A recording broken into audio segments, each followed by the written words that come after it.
Sexual harassment part 2. So we want to go through a few slides here talking a little bit more about the fundamentals of really what sexual harassment is all about. I know in part 1 I told you some stories from my own career.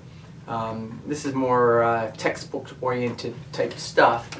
But sexual harassment, which is a violation of both Title VII and Title IX, is probably one of the most important issues facing athletic administrations. In particular, I think this has even been heightened even more as a result of some of the Me Too movements. We've seen sexual harassment cases involve movie producers, big-time CEOs, and it still hits the athletic world as well. Your book actually provides a great list of sexual harassment or hostile environment behaviors on page 560, table 1. And it lists out 7 different areas of sexual harassment. Behavioral, verbal, written, touching, power, threats, force. These are all different types of sexual harassment. Well, what is sexual harassment? Well, it's basically unwelcome sexual advances, request for sexual favors, or verbal and physical conduct of a sexual nature, all imposed on the basis of sex. And what's interesting is some of these can be very forthcoming and obvious, and some of them can be very nuanced, and oftentimes it can be dependent on the receiving party of the advance. For example, some people might interpret a simple hug as being uncomfortable. Some people might sense a tap, a pat on the back as being uncomfortable for them. So it's really, really important for you as an athletic coach or director or owner or whatever to understand that every person is unique and different, and what might be friendly to you might be hostile to somebody else. So it's really important that you know people and you get to know people and you're not afraid to ask the question, is it okay that I pat you on the back or give you a hug, or and always if possible get permission. There's 2 types of sexual harassment. All right, there are quid pro quo or hostile environment. Now, if you recall, quid pro quo simply means this for that.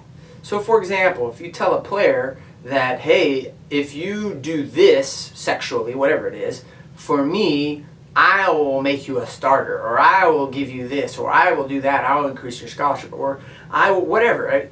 Those are all very, very inappropriate and would be considered a quid pro quo sexual harassment. The other is a hostile environment, which I kind of alluded to earlier. Creating a feeling of uncomfortableness for a particular player or employee. For example, a hostile environment could be such that if you and your buddies are exchanging jokes and they're dirty jokes, that could create a hostile environment for somebody, and you could get yourself in big trouble. Playing a game that might be interpreted as naughty for someone, or crude or crass, could create a hostile environment. Touching someone in an inappropriate way, you might think it's funny. Say, for example, snapping somebody's bra or de-pantsing somebody creates a hostile environment. All of these things are very, very concerning when it comes to the professional world and sexual harassment. So, quid pro quo occurs when benefits such as scholarship, starting position, or pay raise are granting are granted or withheld as based on somebody's willingness to do some sexual demand. The critical point is not whether the victim submits voluntarily, all right, but whether the conduct he or she submits to is unwanted. So even if you're asking for permission and they say yes, it still could create a unpleasant or hostile environment, which could still get you into trouble. So again, you've got to be super, super careful. I try to limit my contact with my student athletes, for example, to maybe a fist bump or a high five. Every now and then, a pat on the back if I know the player fairly well. Rarely hugs. If I've ever do hugs, it's typically a side hug, shoulder to shoulder. And if I know the athlete does not like touch or contact like that, I won't do it. The fist bump will be it, or just a congratulatory remark. The other thing in these days that's also important to understand is the use of technology.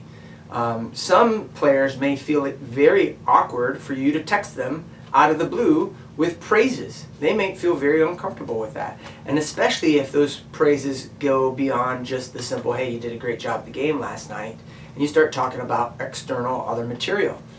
Also, sending somebody emails, especially if that athlete feels like they're the only one on the team getting emails from you. That's awkward and creates an environment that could be interpreted as hostile. So be very, very careful with that. A hostile environment occurs when someone's conduct has the purpose or effect of unreasonably interfering with an individual's performance or otherwise limiting the ability of that individual to benefit from services, opportunities, or privileges by creating an intimidating or hostile or offensive educational environment. Hostile environment could be as simple as this. You complain to your boss, maybe it's an athletic director, about a problem with your team or something that's happened. Maybe you coach a female team and you complain, and all of a sudden as a result of your complaint you are left out of meetings, you are ignored in the hallway, aren't given the support that you would normally have received in the past. Some of that could be a result of an employer creating a hostile environment. Anyway, lots to be said about this subject. It is real, it is present, and you need to utilize wisdom when dealing with athletes, bosses, co-workers.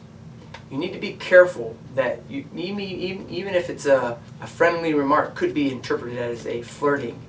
And if you ever feel like you're in a situation where, this may have been interpreted wrongly, or I'm not getting the response that I thought I would, perhaps it was taken the wrong way, begin to document those discussions, because your understanding or conversation or an event might be very different from someone else. And to have it in writing on specific dates is extremely important and could save your job.